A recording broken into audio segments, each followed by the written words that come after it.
to News Now on CNBC-TV18. I'm Mitali Patel. Let's get straight to our top story, the latest on the coronavirus. The outbreak has claimed over 2,200 lives and infected more than 76,900 people so far.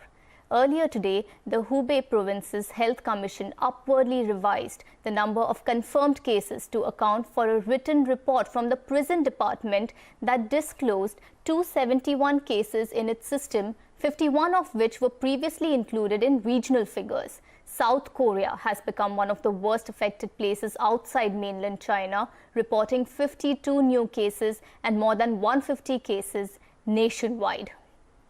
Let's go across to CNBC's Cherry Kang for a detailed update on the situation. China has warned that its trade numbers for the first 2 months of this year will take a sharp hit from the coronavirus outbreak. Its Commerce Ministry added that it's considering more fiscal, tax, and financial measures to support companies. This comes against the backdrop of slow production resumptions and logistical challenges in mainland China. In the meantime, Hubei province, the epicenter of the outbreak, reported a revised number of confirmed cases, adding more than 200 new ones from its prison system this morning. Outside of China, South Korea is now the country with the highest number of COVID-19 cases. The country reported a big surge in the number of confirmed cases once again today. The total stands at over 150, tripling in just 3 days. The government has designated southeastern cities of Daegu and Cheongdo, the country's coronavirus hotbed, as special management zones. The country is bracing for more cases as the virus seemed to have spread in a church for a fringe religious sect. But the health authorities said it's still in the initial stage of a full-blown outbreak and still manageable. They kept the virus alert at the third highest level out of 4 in the country. The country is bracing for more cases, and as the world grapples with the coronavirus outbreak, economists and global experts are assessing the economic impact of the deadly virus. Richard Clarida, the vice chairman of U.S. Federal Reserve, says in light of the virus outbreak, they'll need to reassess their economic outlook materially. Here are some expert voices.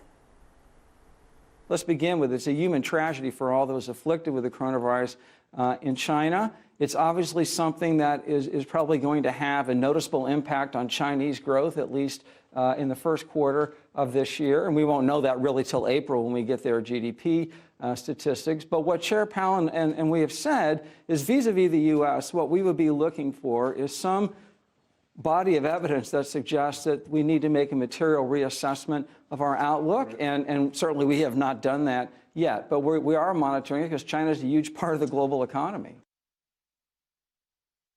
There is exports to China, and obviously part of the commitments in the Phase 1 deal was for U.S. exports to China to ramp up. So obviously we'll be looking at that. Supply chains are very important, so to the extent that supply chains are disrupted by the coronavirus, that could show up in terms of inputs to the U.S. economy. And obviously you have the effect overall on global economic activities. We were optimistic coming into the year that we were going to rebound on industrial activity, trade activity, manufacturing. You can see this in the Philly Fed numbers. That's sort of the initial conditions coming in. But China's really calling in sick for the quarter. We're going to contract China's economy in the first quarter of the year sequentially. Trade activity, disruptions, these sorts of things will be big. And what you saw out of Apple, there'll be hundreds of other companies impacted over the course of the first quarter. Now, where the virus goes from here is to be seen. But this is like a natural disaster. Getting people back to work, normalization, will get a rebound. So that's why we've had these cases in the past. None of them have led to lasting turning points in the world economy previously. And I think that you'll see a very sharp rebound from it. But our market's really smart enough now to completely look through that. Back home, the Prime Minister's office is believed to have taken stock of the coronavirus-related deliberations at the Finance Ministry. Earlier this week, Finance Ministry officials had met with India Inc. to discuss the challenges due to the epidemic. Business leaders had highlighted the supply disruption issue and had sought government's intervention. Sources tell us that the government is likely to announce some relief measures soon. Meanwhile, software company SAP has temporarily closed its offices in Bangalore, Mumbai and Gurgaon. This after 2 employees at the firm's Bangalore office tested positive for the H1N1 virus, which causes swine flu. In a statement, the company said, and I quote, 2 SAP India employees based in Bangalore have tested positive for the H1N1 virus. Detailed contact tracing that the infected colleagues may have come into contact with is underway. End of quote. Moving on to telecom. Reeling under the Supreme Court's AGR blow, Bharti Airtel's chairman Sunil Bharti Mittal walked the corridors of power once again. Yesterday, he met officials at Finance Ministry and the Telecom Minister Ravi Shankar Prasad. Speaking after the meeting, Mittal promised to comply with the Supreme Court's order and said payments will be made before the next hearing on the 17th of March. Earlier, CNBC-TV18 had reported that the telecom department is likely to issue fresh notices to the telcos. So far, the companies have only made part payments and are contesting the government's claims of overall dues. Mittal termed the current situation unprecedented and asked the government to rationalize taxes. What are you suggesting to the government in terms of relief to the sector? Because clearly there's you all know that the AGR has been an unprecedented crisis for the industry, right, and that is being dealt with by the government. I came to make certain suggestions for the overall health of the industry. So could you elaborate on those? I mean, the industry, as you know, is heavily taxed. That taxes needs to be looked at. The industry has very, very low revenues left in the kitty. Right. That needs to be addressed. And more importantly, this AGR hit which has come, that also needs to be dealt with. So, TRA had made recommendations for lower levies for the sector. Did that come up for discussion in terms of specifics of how much should it be reduced from 8% to what? The minister, you have just given an overall, feeling of the industry. So, rationalization, reduction of taxes, levies. This has been a demand for a long time, and the regulator has been supporting it. And so, did you reiterate your demand for offsetting input tax credit and GST as well? So in government's assessment, today, how much more are you going to pay? You keep on asking this question. The government's assessment is that you owe 35,000 crore. How far are they off the mark as far as Bharti Airtel is concerned? I am not sitting on those calculations because somebody is. So we will know in a few days. Telecom companies continue to engage with the government today. Sunil Bharti Mittal of Bharti Airtel met Telecom's Minister Ravi Shankar Prasad. He said that AGR dues is an unprecedented crisis for the telecom sector. He also said on the sidelines that Bharti Airtel intends to make balance payment before March 17. Now, sources in the government say that over 15,000 crore under AGR dues have been received by the Department of Telecom, and it expects more balance payment by telecom companies in the next 7 to 10 days. Remember, Vodafone Idea has AGR dues of over 56,000 crore rupees, and so far it has made payment of 3,500, of which 1,000 crore rupees was paid for AGR dues just today. Bharti Airtel has AGR dues of over 39,000 crore rupees, of which 10,000 crore rupees has been paid by the company. Meanwhile, Tata Tele has AGR dues of over 14,000 crore, of which 2,197 crore rupees has been paid by the company. Now, sources also tell CNBC-TV18 that DOT is going to verify the self-assessment made by the companies and the dues given by the telecom department by doing a test check with the telecom companies. Also, remember, Telecom Department has sought legal opinion with regards to bank guarantee encashment from the Law Ministry. We also understand from sources that bank guarantee of the companies are being calculated circle-wise. So as of now, the government intends to comply with the Supreme Court's order and also ensure that telecom companies are in good financial health, as well as the interest of the customer is taken care of. Back to you. All right, that was about the meeting that took place between the telecom minister and Sunil Mittal yesterday. He had met the finance minister day before yesterday. Let's take a very short break here, but coming up on the other side, US President Donald Trump will spend... Welcome back. Now, US President Donald Trump will spend 36 hours in India between the 24th and 25th of February. He's scheduled to visit 3 cities, Ahmedabad, Agra and Delhi. In Ahmedabad, the US President will hold a roadshow with Prime Minister Modi. The two leaders will also address a gathering in the city at the newly built Motera Stadium. It's the world's largest cricket stadium and is expected to house over 1 lakh people who will attend the Namaste Trump event. From Ahmedabad, the US President will head to the Taj Mahal in Agra with the First Lady Melania Trump. On the 25th of February, he'll be in Delhi, where India and the USA will hold discussions on trade, defense, counterterrorism and energy. Let's go over to Manish Desai of Network 18 for a ground report from the Motera Stadium in Ahmedabad. 24 फरवरी को अमेरिकी president Donald Trump Washington से सीधे अहमदाबाद पहुंचेंगे। करीब 12 बजे अहमदाबाद पहुंचेंगे और अहमदाबाद उतर के सीधे यहां पर मोटेरा स्टेडियम में आने वाले हैं। यहां जैसे आप देख रहे हैं पूरा ग्रीनरी बनाया गया है। बीच में जो बड़ा सा ग्राउंड दिख रहा है आपको वहां पर, और बीच में जो एरिया कॉर्डन किया गया है वहां पर लोग बैठेंगे। जो वीआईपीज और उद्योगकार यहां पर आने वाले हैं उन लोगों के लिए ये एरिया पूरा कॉर्डन किया गया है। सामने की तरफ जो आपको स्टेज का हिस्सा दिख रहा है वहीं से प्रधानमंत्री मोदी और डोनाल्ड ट्रंप यहां आने वाले लोगों को उपस्थित जो भी लोग होंगे उनको संबोधित करेंगे। खासकर अंदर एंट्री के लिए अलग अलग इंतजाम किए गए हैं। करीब 6 गेट से एंट्री होगी यहाँ पर। उस दिन गेट नंबर 1 से जो एंट्री होगी वो आम पब्लिक के लिए होगी। जो लोग यहाँ के स्थानीय लोग हैं, जो निमंत्रित किए गए हैं, जिनके पास खास तरह का आईडी कार्ड होगा, ऐसे लोगों को ही यहाँ पर प्रवेश मिलेगा। और जो यहाँ आने वाले लोग हैं उनके लिए अलग अलग तरह के बैठने के इंतज़ाम किए गए हैं। नीचे की तरफ जो है वो पूरे वीआईपी लोग बैठेंगे, बीच में वीवीआईपी लोग बैठेंगे, सामने की तरफ स्टेज रहेगा जहां से लोगों को संबोधित किया जाएगा। और जब तक आपके पास किसी तरह का एंट्री पास जो यहां से इशू किया गया है वो नहीं है तो आपको स्टेडियम के अंदर एंट्री नहीं मिल सकती है, क्योंकि ये स्टेडियम जो है पूरा अब एनएसजी, नेशनल सिक्योरिटी गार्ड और अमेरिकन सीक्रेट एजेंसीज के हाथ में चला गया है। अब यहाँ पर और किसी की एंट्री नहीं हो सकती है। मीडिया के लिए अलग से इंतजाम किए गए हैं। ये देश का सबसे बड़ा, विश्व का सबसे बड़ा क्रिकेट स्टेडियम है। करीब 1,10,000 लोग यहाँ पर बैठ सकते हैं, लेकिन उस दिन हो सकता है कि 1,20,000 के आसपास के लोगों का सीटिंग अरेंजमेंट यहाँ पर हो सकता है।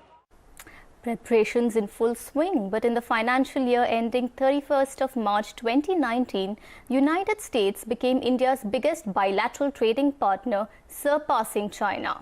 But the enhanced economic engagement between the world's largest economy and the biggest democracy comes in the backdrop of rising global trade tensions.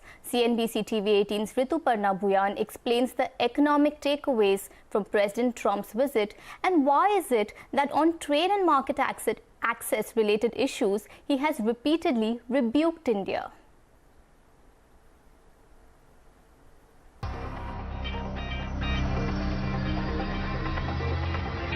In case you're wondering what I'm doing in a Harley-Davidson bike while talking about India-US trade issues, let me explain.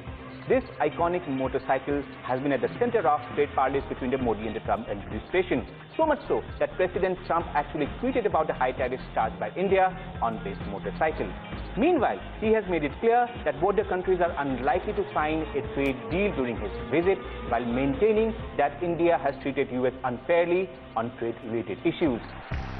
Before we go into the details of the India-US trade issues, let's give you a quick background on the trade relations of both the countries. 5-year merchandise trade data starting April 2014 shows that India's exports increased at a high rate. During financial year 2014-15, India sold goods worth $52 billion to the US. But India was buying lesser goods from that country. While India's imports stood at over $20 billion in financial year 2014-15, it was nearly $35.5 billion in financial year 2018-19. The difference between this selling, that is exports, and buying of goods, which is imports, is known as trade deficit. According to Trump, the high trade deficit that US has with India is unfair, and he has been demanding a balanced trade relationship. He has repeatedly made statements against India's high tariffs because it's made goods produced in US costly in Indian markets.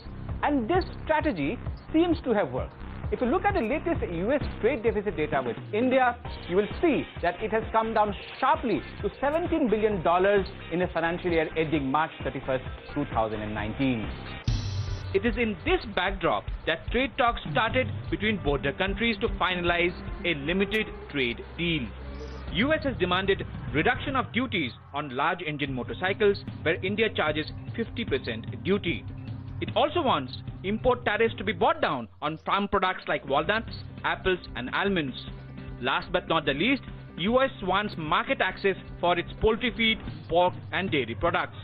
US also wants India to remove the price cap on coronary stents and other medical devices and shift to an upper cap on margins on medical devices. Meanwhile, Indian trade negotiators have demanded lower fees on H-1B visa, lesser duties on aluminium and steel, and restoration of GST benefits. Even as trade negotiators were crossing swords on these issues, Trump made it clear that an agreement is unlikely to be signed during his visit to India. I don't know if it'll be done before the election, but we'll have a very big deal with India. We're not treated very well by India, but I happen to like Prime Minister Modi a lot. It's not only the trade deal that's off the agenda. The India-US CEOs Forum that usually meets on the sidelines of such high-profile visits is unlikely to meet this time. So net-net, the economic and trade takeaways from President Donald Trump's India visit is likely to be very limited. In New Delhi, Rituparna Bhuyan. India and the USA may have ruled out a trade deal for the moment, but sources tell CNBC-TV18 that the two sides are negotiating defense deals worth at least $10 billion. A $2.6 billion deal for helicopters is likely to be concluded during the visit of the US president, and Donald Trump may strongly push 8 to 10 other deals that are in the pipeline. Here's a look at the US-India defense partnership. India has imported defense products worth $18 billion from the United States in the last decade, and now defense deals worth $10 billion could receive a big push during the visit of President Trump. Sources say India and US are likely to conclude a deal worth $2.6 billion for 24 MH-60 Romeo helicopters for the Indian Navy.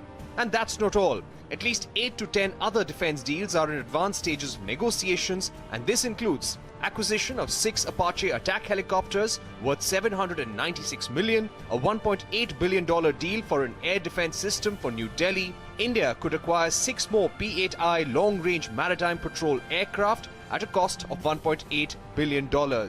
Acquisition of 30 Sea Guardian armed drones worth $2.5 billion and 13 Mk-45 naval gun systems worth $1 billion is also being discussed.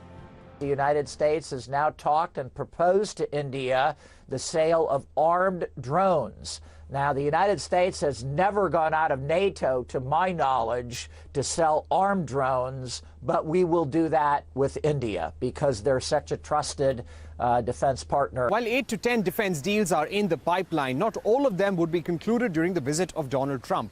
But the US government would like to use this occasion to make a strong case for future defense sales to India. The US government would also make a strong pitch for F-21 fighters to meet India's requirement for 114 fighter jets, a deal which is worth anything between $15 billion to $18 billion. But the Indo-US defense partnership is not restricted only to big-ticket defense purchases. Here's how the relationship has evolved over the last decade. In 2012, India and US launched the Defense Technology and Trade Initiative. In August 2016, the Logistics Exchange Memorandum of Agreement was signed. In December 2016, US recognized India as a major defense partner. In August 2018, US granted India a Strategic Trade Authorization License exception. In September 2018, India and US concluded the Communications Compatibility and Security Agreement. And in December 2019, India and US signed the Industrial Security Annex to enable transfer of classified technology between US and Indian companies. Asia is growing, as you know. In the next 10 years, the Asian trade, the Asian population, the Asian military spending will go up more than the combined rate of the United States and Europe. So we want to make sure that India is secure in that environment in the next 10 years. Today, US is India's largest training partner. US and India conduct more military exercises with each other than they do with any third country. Exercises like Malabar, Cope India, Yudh Abhyas have improved coordination between the Army, Air Force and navies of the two countries. In November 2019, both India and US held their first tri-service exercise called the Tiger Triumph. In New Delhi, Parikshit Luthra. All right, that's what we can expect on the defense side. But let's move on and get you more of that interview with former US Ambassador Tim Remmer on the expectations from President Donald Trump's India visit. I caught up with former US Ambassador to India, Tim Remmer, about the US government's priorities at this stage. Our first question would be about that mega Howdy Modi-like event that's going to take place in Ahmedabad at the Motera Stadium. Lakhs of people are expected over there. How important is such an event for Donald Trump in an election year? Well, nice to be with you again, and always a pleasure and an honor to be seen by your viewers. And I look forward to my next trip to India. I was there about 3 months ago. I will divide your very good question into two parts. One, how important is this for Mr. Trump? And two, in an election year, will we see more of these types of events? First of all, this is very important for showing that people-to-people ties between the United States and India are vibrant, strong, and robust. Whether it's Mr. Modi doing an event in Houston and U.S. citizens showing up to show their support for the U.S.-India relationship and that vibrancy in that relationship there, or whether it's Mr. Trump in Ahmedabad and Gujarat and the Indian people show up to voice their support for the U.S.-India relationship. This is one of the strongest ties, one of the most important ingredients with two democracies having such a good relationship and building depth in that relationship going forward. In an election year, I do hope that we will be a little careful in doing this in election years, because we don't want these to come across as endorsements one way or another. One of the strengths of this relationship has always been that the BJP party and the Congress party on the Indian side and the Democratic Party and the Republican Party on the U.S. side and prime ministers and presidents on both sides have always been working for a deeper strategic relationship and better people-to-people ties. We never want this to become anything where it can be construed as political endorsements. I don't expect that here, but I do put a note of caution out there. Right. And companies like Amazon and Walmart, who have invested billions of dollars in India over the last 2 years or so, they have been facing protests from local leaders, from local businessmen as well. Do you think the president would like to raise their concerns on data localization and e-commerce during this visit? Yeah, a resounding yes. I hope he does. I expect him to. Certainly Walmart and Amazon and other e-commerce companies are very worried, as I mentioned earlier, about India restricting some of that data access, even though Walmart, for instance, has made a huge investment in India, close to $20 billion in purchasing Flipkart. I think business is going fairly well there, but they want to be treated equitably and justly, economically, when they have such a big investment there. Also, I'm sure Mr. Modi notes, as all of India notes, that the economy has been slowing in India. And these companies, these U.S. companies, want to find ways to help the Indian people grow this economy back up. And with that, it's a wrap on this edition of News Now. Thanks for watching, but do stay tuned. Lots more coming up on the other side.